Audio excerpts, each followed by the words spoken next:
What's good, y'all? It's your boy Sean P. the Bluff Guy. Hey! And we are back with another Berserk read through. Today we will be reading chapter 29 chronologically, right? Chapter 29 chronologically. And the title of today's chapter is Departure for the Front. Now, before we get into this chapter, make sure you guys hit that like button. Also, subscribe, hit that bell for notifications. Also, follow me on Twitch so you could catch me live and you can engage with me in real time. Follow me on Instagram, Twitter, and Facebook, and join the Discord. Make sure you join the Discord and come be a part of my community. We talk Berserk, we talk One Piece, we talk the Return of Bleach, Chainsaw Man, all that good stuff, right? But yeah, join the Discord. So yeah, now today's chapter, y'all, like I said before, it is chapter 29 chronologically. When you look from the very first chapter to this chapter, right? Because it's a little weird, right? Like how the chapters are a little weird because I know at one point it kind of resets, but like especially on the app that I'm using, it starts with like A0, B0, C0, and then it starts 1, 2, 3. But that's like halfway into or not halfway, but it's like a few chapters after, then it restarts. So I don't know. I don't really know how to explain it. Some of you Berserk fans might understand what happened better than I would. So yeah. But today's title is The Departure for the Front.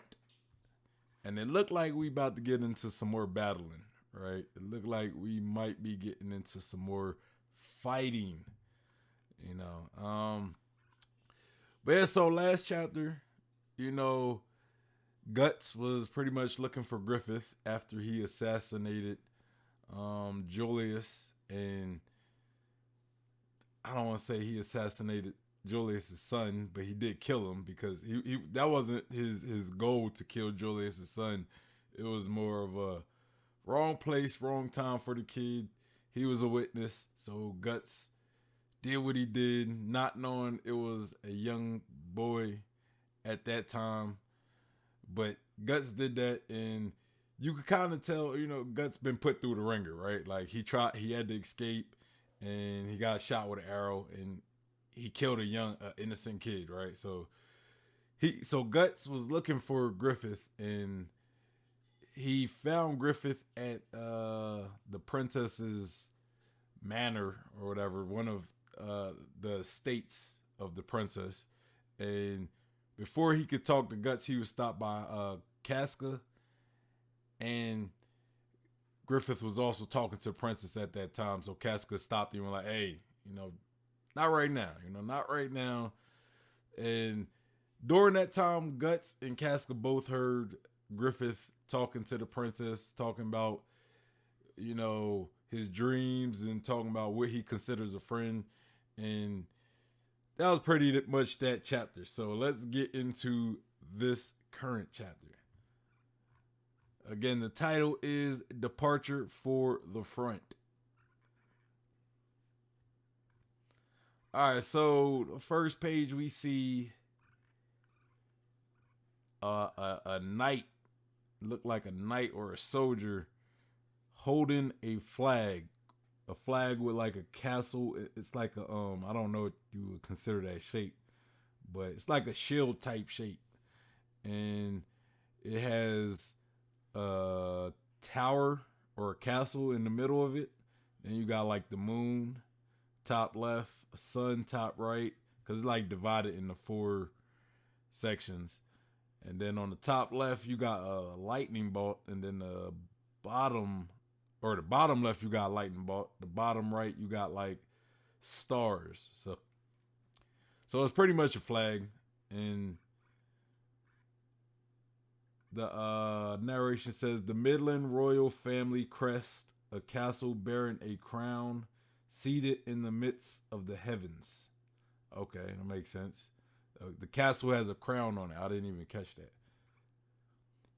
And it says the legendary Tower of Triumph. That's what that crest stands for. We see a knight holding it. Look like a knight that probably has some level of like honors or something, like a high ranking knight.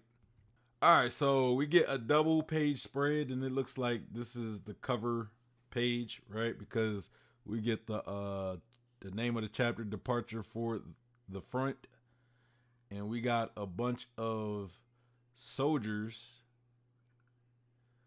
on horse, like they're waiting on battle. Very well drawn out page, man. Very, very well. The art is beautiful.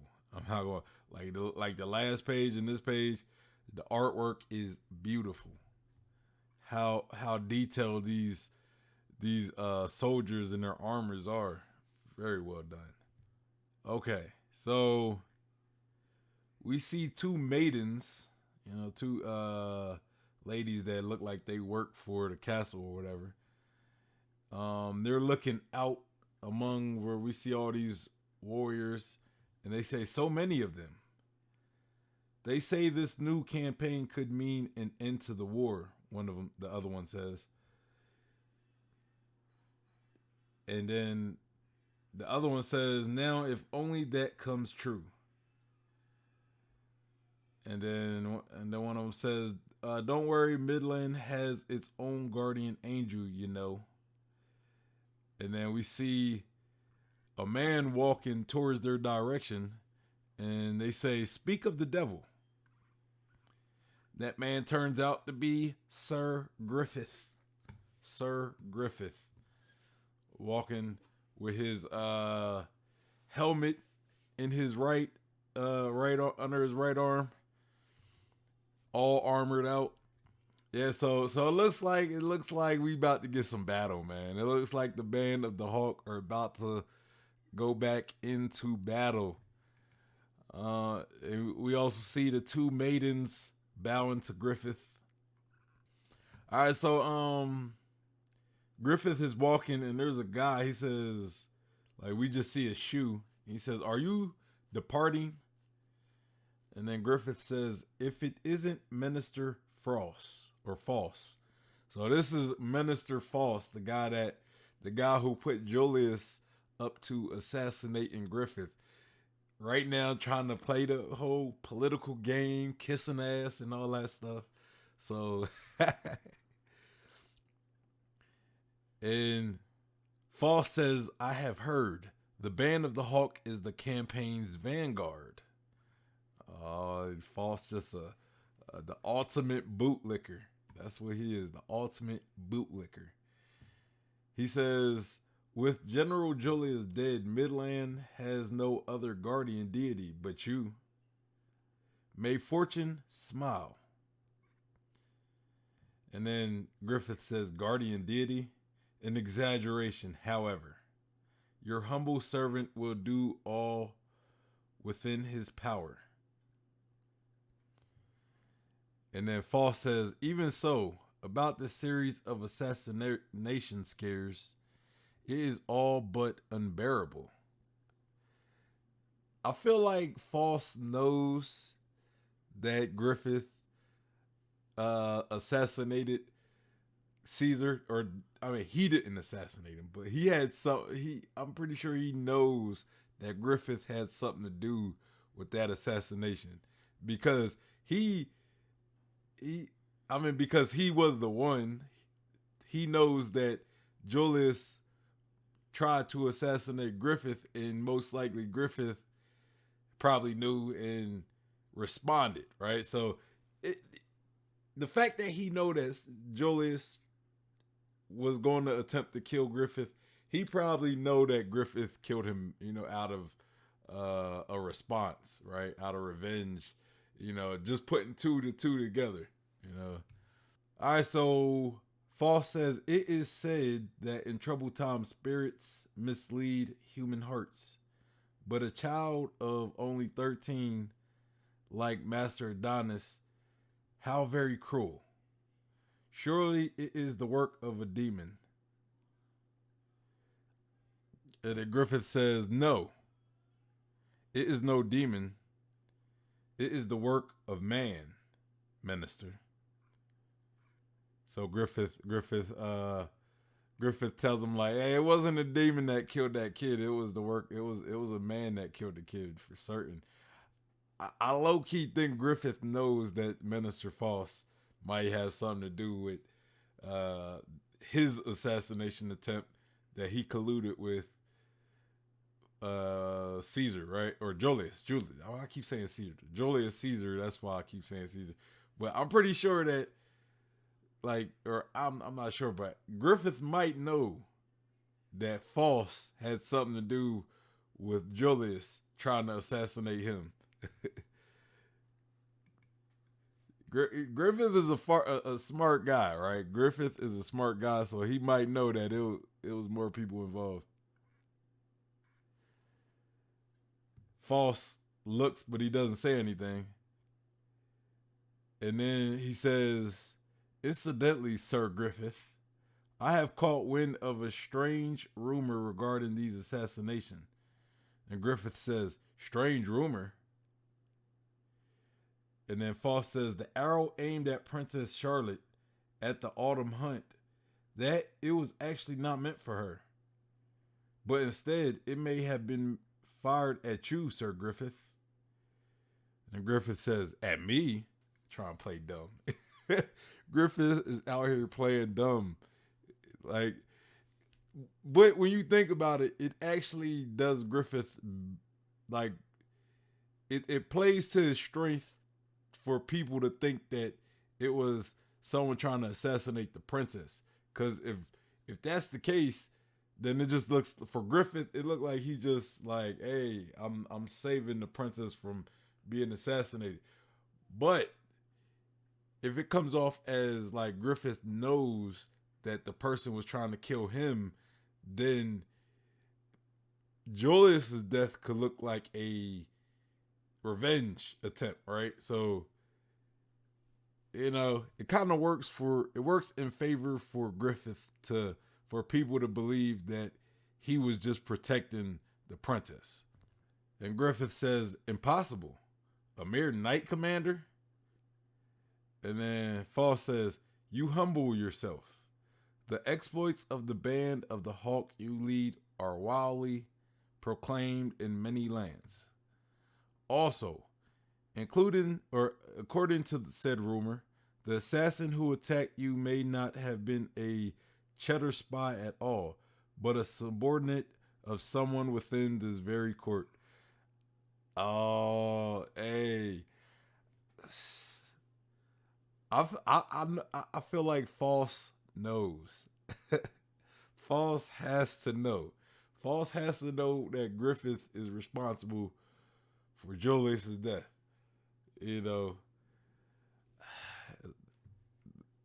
Hey, that's why he playing these little games with Griffith. He probably gonna try to hold it over Griffith's head or something. I don't know. Griffith says, that is an audacious insinuation.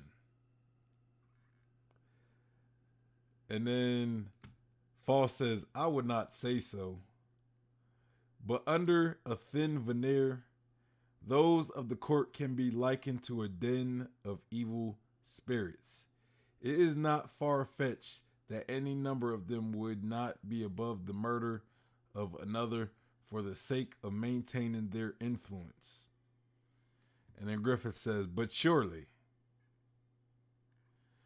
And Foss says, from their viewpoint, does one kill outside the castle as you do, or inside the castle? I suppose that is the only difference.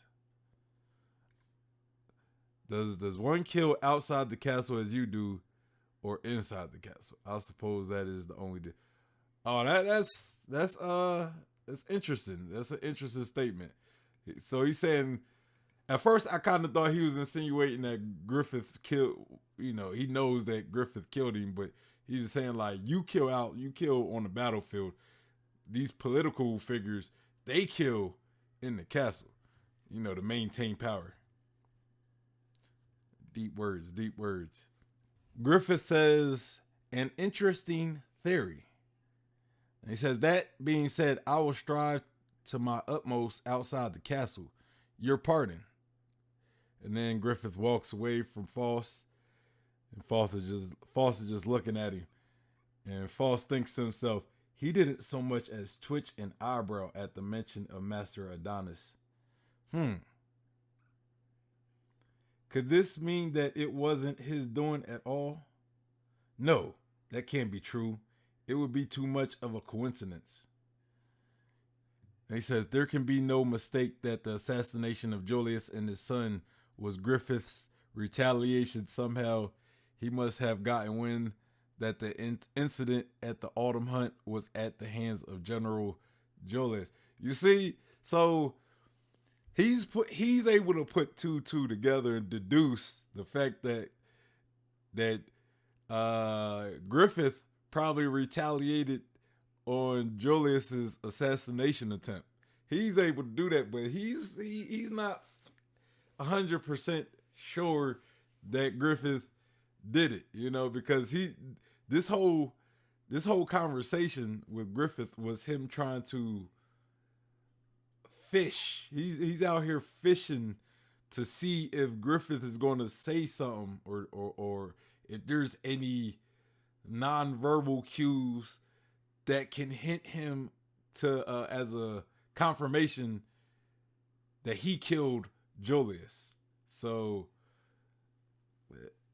but Griffith is too smart for that. Griffith probably knew that Foss was trying to fish something out of him to confirm that he killed Julius. But my question is, what does Foss do with that information? When he finds out, if he finds out, what does Foss do with said information? Is he going to try to get under the good graces of Griffith, or is he going to tell? I think Foss is the type to try to use the knowledge to get something out of Griffith, to work with Griffith or something. I don't think Foss is going to snitch or anything. But that's something we'll have to see if Foss finds out. Foss is like sweating. He's thinking, could he even know of me? And then he says, no, it could never come to that. I didn't intervene directly in the matter anyway. Most importantly, there's no evidence. Even so, he's a crafty one. He says, well enough. If by this campaign a long sought after peace visits this kingdom, it will settle his affair. There will be many others within the castle jealous of his popularity with the people as long as I set them against him. Hold on, let me read that again. He says, well enough, if by this campaign a long sought after place visits this kingdom, it will settle his affair. Long sought after peace visits this kingdom, it will settle his affair.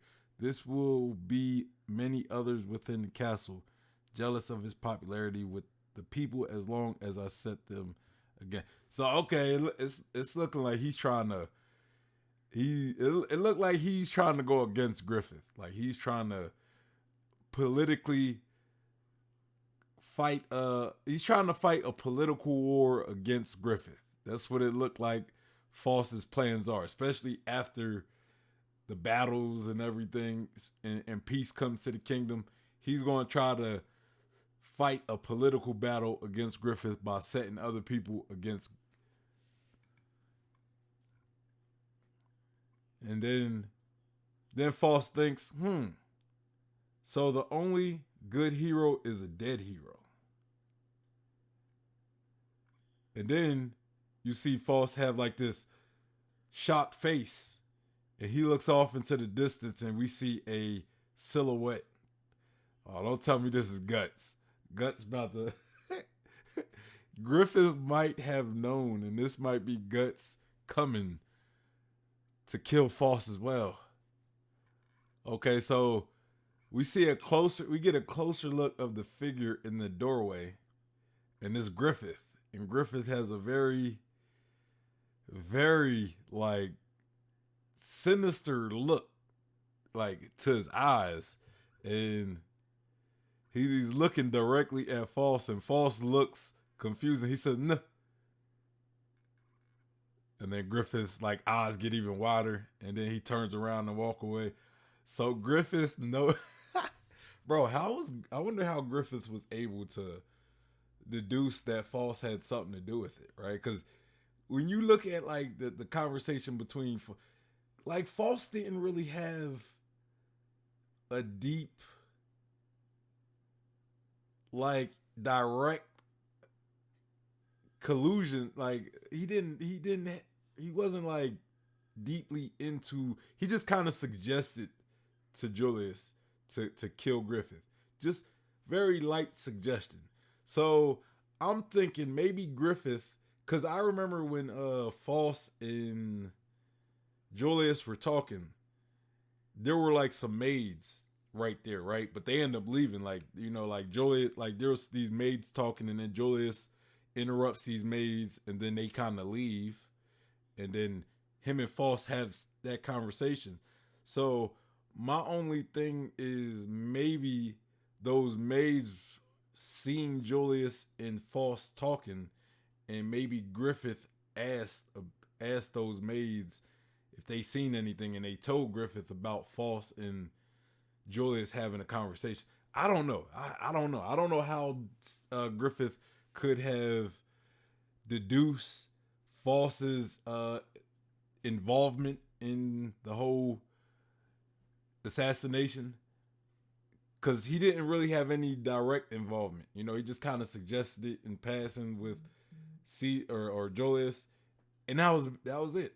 So I don't know. I don't know what how Griffith knows this, unless the fact that False was prying, right? If False prying into Griffith, that like the whole conversation that False came to Griffith with, unless that was confirmation for Griffith that, you know, he knew something about the whole assassination attempt. So maybe that's it. Maybe False told on himself. Maybe False told on himself. False being an idiot, or I don't want to say idiot, but False trying to be smarter than everybody else probably worked against him. So we see False has this look of fear. Like, he like, oh damn, this guy knows. He knows. So all right, so we eventually fade away into a different scene. We see Casca walking through this big hall, this big like royal looking hall, and she stops at the bottom of a staircase. We see Griffith coming down these steps, and Casca says, "Griff." And then before she could get it all out, we see the princess running, and she says, "Lord Griffith." And Griffith turns towards the princess. Griffith turns and looks and says, "Princess Charlotte." And Casca stops and looks on. And then Princess Charlotte says, Are you departing already?" And then Griffith says, "Yes, I am on my way." And then she looks sad, and she opens her hand, and she says, "Take this."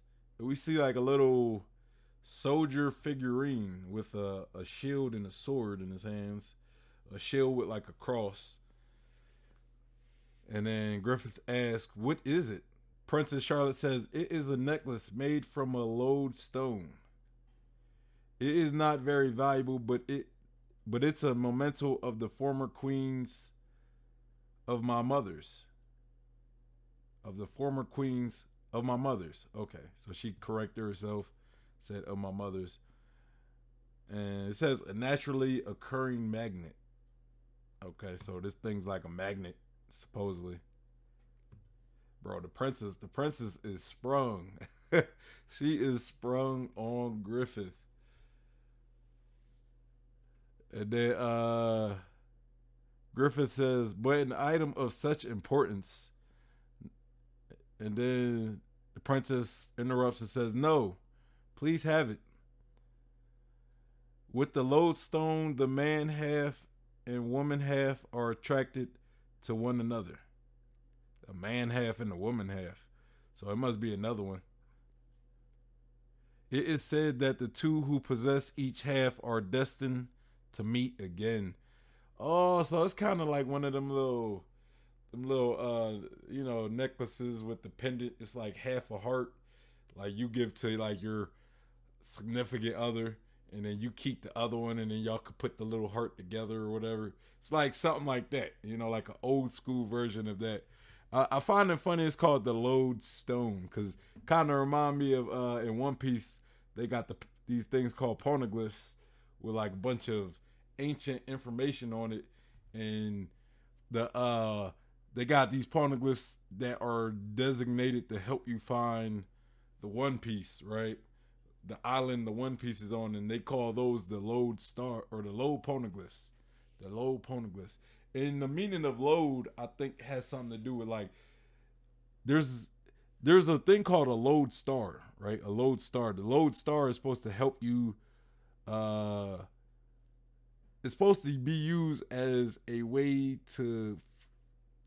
for directions. Kind of like the North Star, I think, is a lodestar. It's to help you navigate, right? So she says this lodestar is to help bring you back to a specific individual.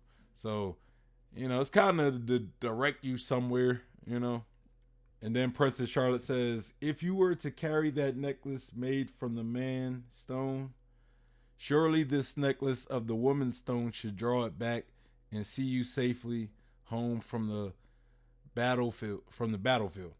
And so she has another stone, which is definitely a woman. It's like the woman stone. And Princess Charlotte says, so please accept it. And then Griffith says, no. And he says, there is no way I can keep such an important keepsake of your highness. And the princess says, but then Griffith says, therefore, once I return from this campaign, I swear I will give this back to you. Oh, man, bro. Griffith out here with the Mac Daddy. The Mac Daddy. He putting that Mac Daddy game, boy. That was smooth right there. That was smooth. He had her a little worried right there. He just was playing with them emotions. He had a little worried, like, he's not going to take it. He doesn't like me. Like, that's what she's probably thinking in her head. And then Griffith like, I'll give it back once I return from the battle. So he's saying he's going to accept it. He's playing with it, man. He's just little mental mind games with old girl. Go ahead, Griffiths, putting that Mac Daddy game. Her eyes got super wide. Like, she got super happy. She probably got a little moist, too. I ain't gonna lie. Got a little moist down there. Down below. But, man, she is so happy. And then we got Casca over there looking disappointed. Casca is hating. Casca is hating. You got guts, Casca. Just accept it. You got guts.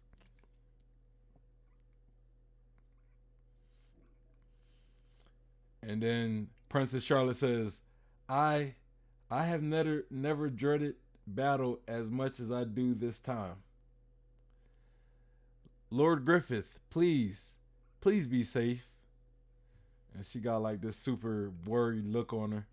Oh, it's that puppy love right there. It's that puppy love.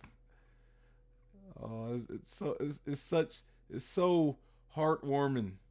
It's so heartwarming. So we see Griffith walking down the steps, and we see Casca hiding behind the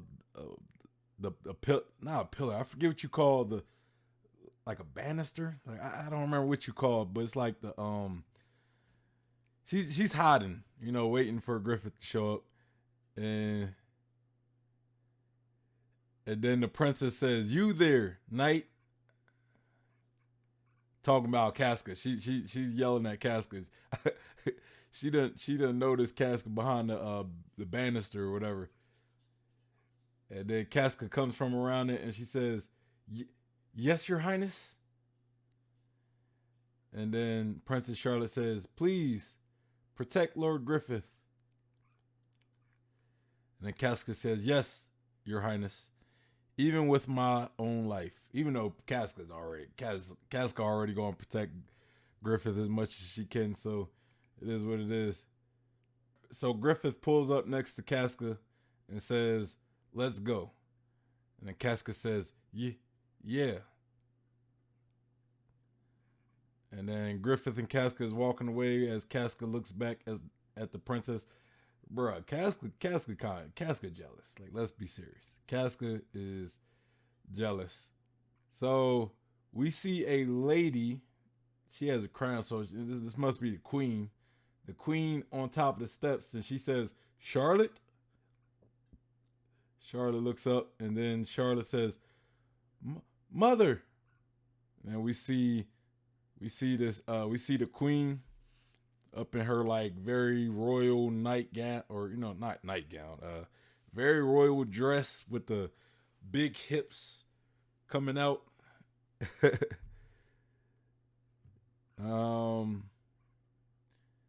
The queen asks, "What do you think you are doing, Charlotte?"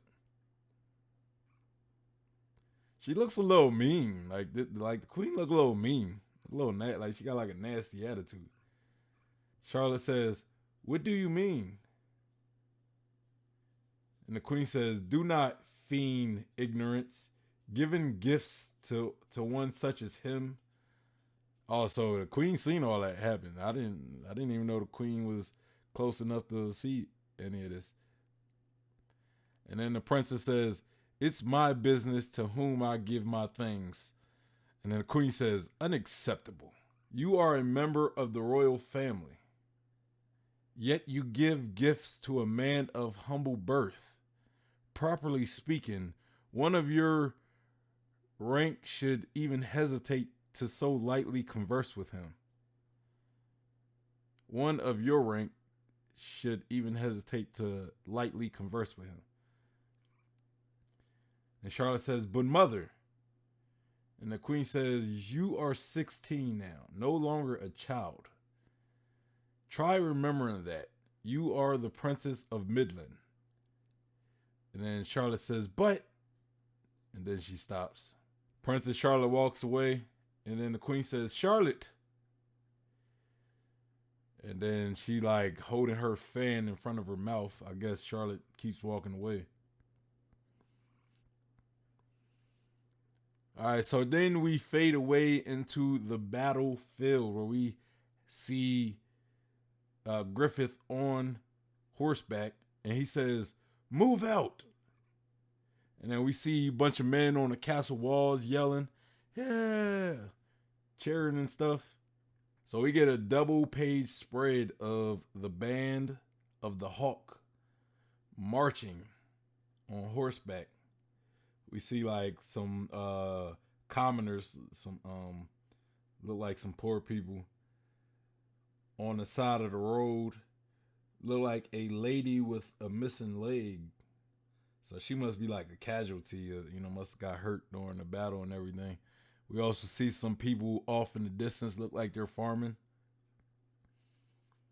And we just see like a long line of men on horseback, the band of the Hawk.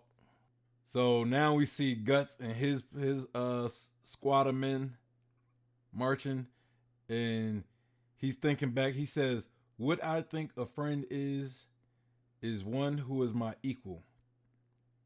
And that's just like on his mind at the moment. And then he closes his helmet visor. And it says, "Departure for the front end." Hey, all right, so That was a good chapter. Good chapter. We start off with we start off with Griffith bumping into some ladies.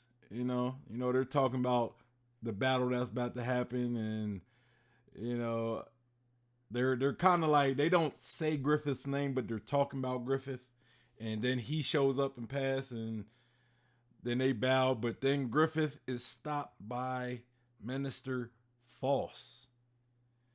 And Minister False is talking to him about, you know, these assassinations that were going on. He talks about Julius and his son, and he says, the boy even got killed and he didn't even deserve it. And Griffith kind of plays off like he doesn't even really know what False is talking about. And then he was like, yeah, it, it seems like these assassinations could be connected with you because or the assassination attempt on Princess Charlotte, right? But maybe from what I've heard, maybe it wasn't Charlotte they were trying to kill. Maybe it was you they were trying to kill. Same person who potentially killed Julius might have been looking for you. And so Griffith is like, oh, that's silly. Why would anybody try to kill for me? I'm a nobody, right? And Foss is like, well, that's because you're getting power, right? Like, you're not just some nobody anymore. And people would jump at the chance to get you out of the way in order to keep, to keep their power. And Griffith like, oh, nah, it's nothing. I don't think anybody would try to kill me.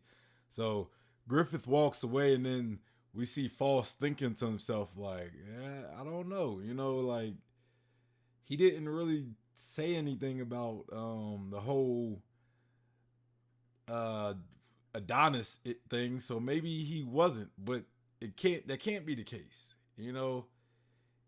It's just too many coincidences. Like, False just, he doesn't believe that he doesn't believe that Griffith didn't do anything, because then it would be a coincidence that somebody killed Julius, especially with what he knows about Julius and Julius wanting to kill Griffith. So to him, it would be a coincidence that the person who killed Griffith or the person who killed Julius was somebody else. You know what I'm saying? He just thinks that's a coincidence. And then he looks into the hall and we see Griffith looking like staring very like sinisterly. That's not even a word, but he had this sinister look looking at False. So now False is like, oh damn, he knows that I had something to do with it. He knows I had something to do with it. So we pretty much cut to Casca walking through this court, this little court hall, and she's going to meet up with Griffith. And then before she could meet up with Griffith, Griffith is stopped by Princess Charlotte, who gives him a gift. She says, "Hey, it's like one of them little locket type gifts, but it's like a little knight." And she has the other part where they're supposed to eventually reunite and with their little pendants, right? And Griffith is like, I can't keep this. I'm sorry, your royalty. This wouldn't be right for me to keep this. And she's looking a little sad, like, damn, I really wanted to give him. But Griffith laying his Mac Daddy game on her. He like, how about this? I'll keep it and then I'll return it when I come back from battle. And then she's all like, ah. She's all cherry and everything. And eventually Griffith has to leave. He meets back up with Casca, and the princess is still there at the top of the steps. And we see the queen. We're introduced to the queen, who pretty much gets the princess's attention and is like, hey, what are you doing giving commoners gifts? You're above him. You shouldn't even be talking to him, let alone giving him a gift. And she's like, she's pretty much like, mother, mind your business. That's pretty much what the princess says. Mind your business. I can give gifts to whoever I please, and Then we end the chapter with the band of the Hawk marching off towards another battle. And while they're marching, Guts is recalling the conversation that Griffith was having with the princess when he talks about a friend is somebody I see as my equal. So Guts is probably having some inner conflict because now he's probably curious, does Griffith consider me his equal or what? Like, I don't know. I'm confused. I don't know what to think. And that's how we end the chapter. It was a good chapter. I really enjoyed it. I really liked the back and forth between Foss and Griffith because it's like the whole time I'm thinking like I wonder if Foss knows that Griffith did it, and he suspects Griffith. He definitely does suspect Griffith to be the one who killed Julius, especially because he knows that he was the one that suggested Julius to kill Griffith. And when it happened and it failed, putting two to two together, he know that Griffith probably retaliated on Julius and also killed Adonis. So, and he was a little worried. He was like, I wonder if Griffith knows that I had something to do with it.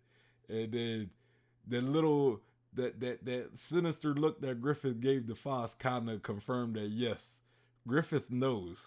Griffith knows all. Great moment. It was a great moment. I think that was the highlight of the chapter. You know, decent chapter. I thought that was definitely the highlight of it. But next chapter, we should be going to battle. We should be going to battle. But yeah, y'all, that is the chapter. Make sure you guys hit that like button. Also, subscribe. Hit that bell for notifications. Comment down below your thoughts on the chapter, your thoughts on my read through, or your thoughts on Berserk in general. Just try not to spoil anything for me. Follow me on Twitch. Follow me on Twitch so you can catch me live and you can engage with me in real time. Also, follow me on Instagram, Twitter, and Facebook. And make sure you join the Discord. Come be a part of the community. The Discord is where you can send me stuff to react to. If it's One Piece content, I'll react to it on a One Piece reaction stream. If it's other content, I'll react to it on a chill stream. But yeah, anyway, y'all, it's your boy Sean P, the Bluff God, and I am out of here. Peace.